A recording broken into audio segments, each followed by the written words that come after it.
Waktu aku TK, bisa dibilang aku itu anak yang lumayan terkenal dan berprestasi ya guys. Berprestasi Terkenal bos. karena kenakalannya yang pertama, dan ML. prestasiku adalah paling sering buat masalah. Dan yang aku ingat, waktu itu aku pernah melempar batu kepada temanku dan headshot. Hari-hariku di TK selalu dihukum dan berdiri di depan kelas. Lalu aku beranjak ke SD, namun kenakalan dan kebandelanku masih terbawa. Nah, pas kelas 2 SD lah aku mengenal yang namanya komputer. Aku di sini langsung ke warnet dan game pertama yang aku maini adalah The Great Merchant. Lalu aku main Dota 1 juga, dan akhirnya hari-hariku di masa SD kebanyakan bermasalah. Sering bolos sekolah dan ke warnet buat main game-game yang aku sukai. Dan akhirnya aku pun lulus SD, dan waktu libur panjang kuhabiskan dengan terus bermain game-game yang kusukai. Waktu SMP aku dimasukkan ke pesantren sama ibuku. Awalnya aku itu ngerasa di pesantren itu kehidupan bakal enak, jauh dari orang tua dan bebas. Tapi itu semua gak sesuai sama ekspektasi aku. Dan akhirnya aku gak kuat karena kehidupan di pesantren rupanya gak bebas, berusaha mandiri, dan lain-lain. Lalu waktu aku naik ke kelas 2, memutuskan untuk pindah sekolah ke SMP biasa. Di situ aku senang banget karena aku bisa dapat kebebasan. Dan ibuku membelikan aku komputer supaya aku nggak mengulangi kebiasaan aku dulu yang sering bolos, dan ternyata semua tidak sesuai harapan, malah jadinya lebih parah. Waktu itu aku sampai bolos 3 bulan. Dan ibu aku sering banget dipanggil ke sekolah. Tapi pada akhirnya aku pun masuk ke sekolah lagi seperti biasanya, menjadi anak baik. Waktu itu dengan uang jajanku yang 7.000, gimana caranya aku harus nyisihin duit buat main warnet, makan, dan ongkos. Terkadang aku ngasih uang kurang ke supir angkotnya, dan akhirnya supirnya marah-marah. Terkadang juga aku bela-belain jalan kaki supaya bisa sisihin uang untuk main warnet. Masuklah aku ke masa SMK. Jurusanku multimedia. Waktu aku kelas 1 SMK, mulailah kenal yang namanya naksir sama perempuan. Waktu itu aku percaya diri karena kegantenganku dan aku cukup ngerasa banyak yang naksir. Widih. Sampai-sampai aku ngerasa bude kantin pun naksir sama aku. Waktu itu aku pernah dekat sama kakak kelas juga, dan itu agak lumayan sih perbedaannya. Dia kelas 3 SMK dan aku baru kelas 1. Nah, disitulah aku mulai jarang banget yang namanya main game. Tapi karena kelasku di jurusan multimedia kebanyakan murid perempuan, dan setiap harinya ya mainnya sama perempuan. Terus aku tuh mulai bosen, jenuh, gak tahan. Akhirnya ya aku pindah ke jurusan TKJ atau IT guys ya. Dan di kelas 2 SMK aku udah gak deket lagi sama kakak kelasku. Akhirnya bebas bermain dengan teman-teman cowok di jurusan itu, dan bisa seru-seruan, asik lah pokoknya ya. Waktu kelas 2 SMK, ibuku dan adikku pindah ke Singapura untuk ikut ayahku. Mereka pindah ke warganegaraan, dan akhirnya aku tinggal sama nenek aku. Dan disitulah aku mulai balik lagi jadi anak yang rajin ya guys. Rajin bolos, rajin main game, dan kerajinan-kerajinan lain lah pokoknya. Balik lagi lah aku kayak dulu, itu aneh lah. Ditambah aku lebih suka menyendiri, main sendiri karena fokusku hanya untuk main game. Sampai aku akhirnya gak punya teman dan aku menutup diri. Sering orang bilang tuh aku tuh introvert saat itu. Aku bolos sekolah sampai 3-4 bulan. Aku gak punya teman karena dijauhin, dan makin gak enak rasanya jalanin hari-hari di sekolah. Akhirnya bolos, dan bolos. Bermain game sampai lupa waktu, itu sudah menjadi hiburan terbaikku saat itu. Masuk di semester 2 kelas 2 SMK. Disitulah aku merasa dapat musibah guys. Ayahku meninggal, dan itu menjadi suatu pukulan berat buatku. Aku harus naik bersyarat dan pindah sekolah karena banyaknya masalah-masalahku. Setelah itu, suatu hari aku bertemu dengan seorang wanita di depan rumahnya. yaitu Tiora yang sekarang sudah menjadi istriku. Waktu itu aku berkenalan sama dia dan selang 2 hari aku menembak dia dan headshot. Nggak bercanda ya. Aku menyatakan perasaan sama dia dan akhirnya berpacaranlah aku dengan dia. Namun selang 1 jam aku diputusin tuh. Intinya masa-masaku dulu penuh dengan hal suram guys. Namun setelahnya aku mencoba meyakinkan dia. Akhirnya dia pun mau. Jujur aja saat itu aku butuh banget yang namanya pendamping dan membutuhkan sosok yang dapat menemaniku. Yang bisa gantiin sosok ibuku dan adikku karena aku jauh dari mereka. Di kelas 3 SMK, guru dan ibuku selalu mengingatkanku, yang penting tuntaskan dulu SMK dan setelahnya aku bebas mau ngapain aja. Dari situ aku mulai sadar dan merubah diriku. Aku mulai rajin ke sekolah, belajar dan menuntaskan masa SMK-ku dengan semestinya. Waktu itu libur sangat panjang dan seperti biasa ya aku melanjutkan kebiasaan aku lah di warnet ya. Namun saat bersamaan aku pun mulai jenuh dengan game Dota. Dan waktu itu Android sudah mulai ramai, makin canggih. Akhirnya aku mulai terjun di dunia game mobile. Game mobile yang sering kumainkan adalah Vainglory. Aku main bareng kawan dekatku yaitu Odi dan Sawe. Dan masuklah di masa-masa kuliahku nih guys. Hiruk pikuk dunia perkuliahan aku jalani. Sembari kuliah, aku menjalani bisnis kuliner milik ibuku. Dan di saat bersamaan, Tiora juga punya bisnis sederhana, yaitu produksi jilbab sendiri. Setelah fokusku terbagi, dan aku harus memilih mana yang harus kutekuni. Akhirnya, aku pun memilih untuk merelakan kuliah dan menjalani bisnis kuliner ibuku saat itu. Begitupun Tiora, karena kami berdua sama-sama memiliki iktikat baik untuk berkeluarga. Akhirnya kami pun menikah. Hari demi hari berlalu. Setelah beberapa bulan, sahabatku Odi memberitahu aku kalau ada game MOBA mobile selain Vainglory yang cukup seru. Nah, ini dia yang kita tunggu-tunggu nih guys. Game yang sangat berpengaruh pada karirku sampai sekarang, yaitu Mobile Legends ya, developer by Montong. Beberapa waktu aku fokus bermain sampai-sampai istriku sering menegurku karena aku terlalu sering bermain dan lupa waktu. Aku ngerasa game ini sangat seru. Aku merasa tertarik dengan game ini. Dan aku yakin aku bisa jadi pro player seperti impianku.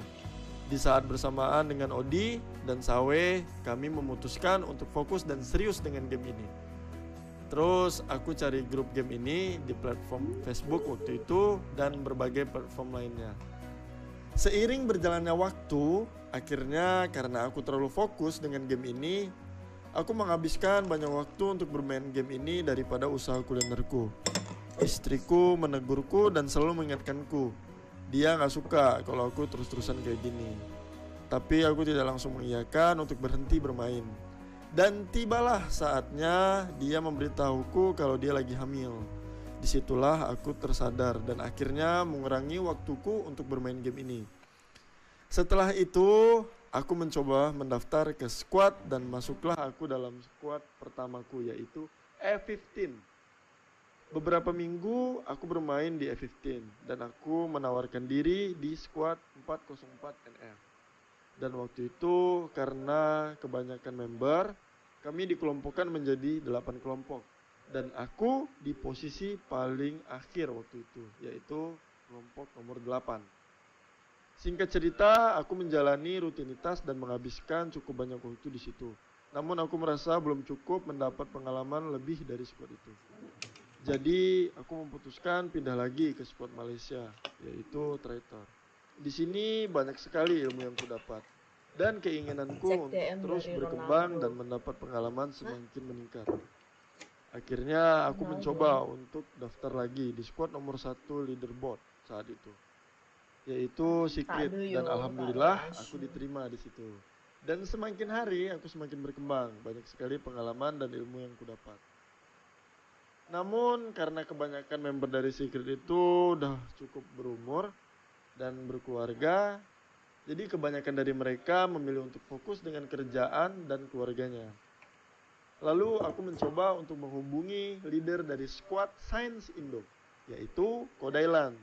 Lalu aku mencoba mendaftar dan setelah dipertimbangkan, dengan melihat statistikku, akhirnya dia pun mau menerima. Disinilah aku memulai karirku sebagai pro player. Aku bersama Kodailan, Hinel, Kocul, Hexazor, dan Mail. Dan satu perempuan aku lupa namanya. Kami pun banyak mengikuti turnamen online. Dan untuk pertama kalinya, Mobile Legends mengadakan turnamen besar pertama di Indonesia, yaitu MSC 2017. Dan itu menjadi turnamen on stage pertamaku. Dan singkat cerita, kami menjadi juara 1 di MSC 2017. Di situ aku nggak nyangka bisa ada di sini dan menang. Namun aku percaya semua itu berkat kerja keras, latihan, dan usaha kami, serta doa-doa dari keluargaku dan semuanya.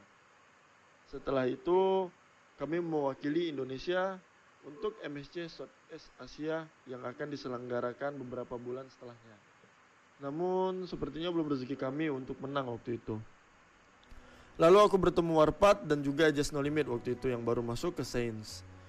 Saat itu, Warpath adalah top global season 5 dan lebih dulu mengenal dunia YouTube.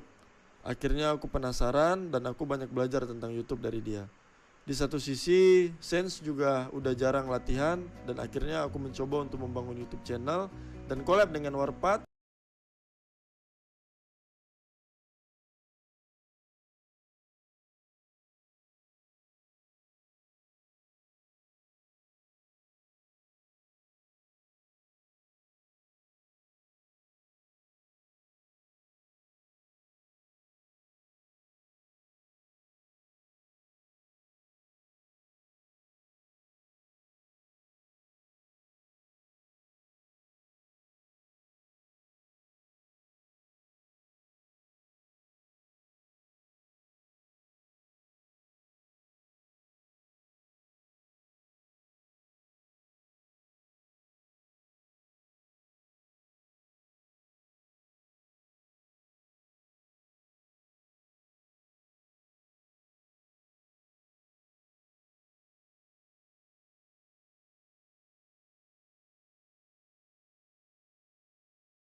Setelah itu dimulailah MPL Season 3. Aku cukup yakin kalau kita bisa juara kali ini. Namun semua harus berakhir dengan hasil yang cukup membuatku merasa sangat jatuh. Mengalami kekalahan telak dan harus berakhir di posisi ke-8. Di situ aku berpikir, aku masih banyak kekurangan. Rasanya ketika aku udah berjuang keras, mati-matian untuk latihan, dan semua itu masih juga belum cukup ternyata. Sempat terpikir olehku untuk berhenti dan hilang semangat untuk mengikuti MPL lagi. Aku merasa mungkin belum takdirku untuk bisa menang.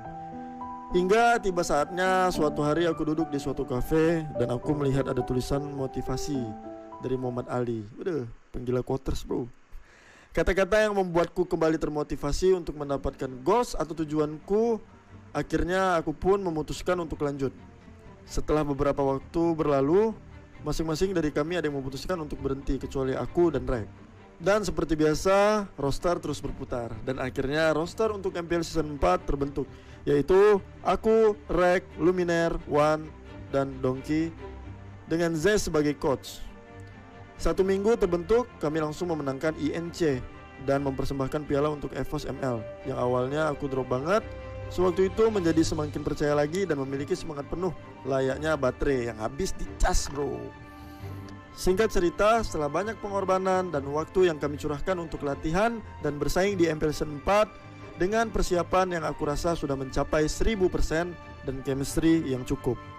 Oke, aku merasa di tim ini bukan hanya sekedar partner, namun sudah seperti keluarga ketiga setelah keluarga kecilku. Dengan terus berdoa, karena kami yakin Tuhan tidak tidur, dan tentu juga berkat doa dan dukungan kalian semua, akhirnya kami berhasil menjuarai peringkat nomor 1 MPL Season 4. Main yang terbaik dari semua departemen. Divas!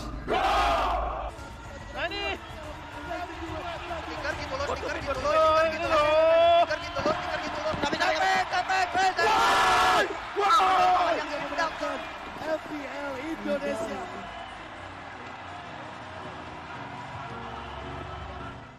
Tak berhenti di situ, setelah MPL Season 4 kami tidak berleha-leha dan malas-malasan. Terus berlatih lagi dan berdoa, karena yang ada di hadapan kami adalah hal yang lebih besar dari ini, yaitu turnamen M1 World Championship dan SEA Games 2019 cabang Mobile Legends. Tiba saatnya M1 diselenggarakan di Malaysia. Aku nggak nyangka bisa sampai berada di titik ini, dimana ini adalah ajang kompetitif berskala dunia. Melawan banyak tim-tim hebat dari berbagai negara, kami pun berhasil masuk ke tahap final. Di sini aku merasa kesabaran dan mental kami sangat diuji. Berkat doa kami, doa keluarga, dan doa dari pendukung kami seperti mendapatkan keajaiban yang selama ini belum pernah kami rasakan. Dan kami memenangkan M1 World Championship ini. EVOS Legends become a legend for M1 Mobile Legends Backman World Championship 2019. EVOS Legends begitu menggila, seperti yang KB katakan juga. EVOS Legends menuakan suatu hal yang luar biasa tentunya. Perjalanan mereka begitu menggila sampai pada titik ini. Tanpa adanya LON, tanpa adanya Ngeliat orang juara tuh kayak ikut terharu juga, anjay. Dengan sangat luar biasa, EVOS Legends benar-benar menjadi legend. Aku merasa bahagia dan bersyukur. Akhirnya Tuhan mengizinkan kami untuk mengangkat piala M1 ini. Alhamdulillahnya aku berkesempatan untuk mewakili Indonesia di ajang SEA Games 2019 di Filipina, yang belum tentu ke depan